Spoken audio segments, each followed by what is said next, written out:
কোরআনুল কারীমের মধ্যে সূরা ইয়াসিনে আপনারাও জানেন, উলামায়ে কেরাম তো জানেই, সূরা ইয়াসিনে একটা ঘটনা আছে। তিনজন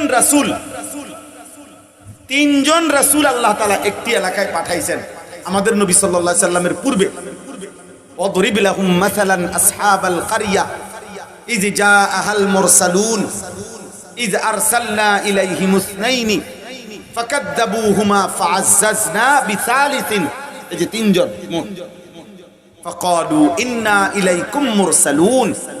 তিনজন রাসূল আল্লাহ তাআলা একটি এলাকায়, সারা দেশে না, সারা দুনিয়া মিলায়া না, একটি নির্ধারিত এলাকার শহরে আল্লাহ তাআলা তিনজন রাসূলকে বলছে তোমরা দিবানিশি কালেমার দাওয়াত দাও। ওনারা আল্লাহর হুকুমে দিবানিশি কালেমার দাওয়াত দিয়েছেন। খোদার কসম কোরআনে আছে, তিনজন রাসূলের দাওয়াতের বিনিময়ে ঈমানদার হয়েছেন শুধুই একজন, শুধুই একজন, শুধু একজন।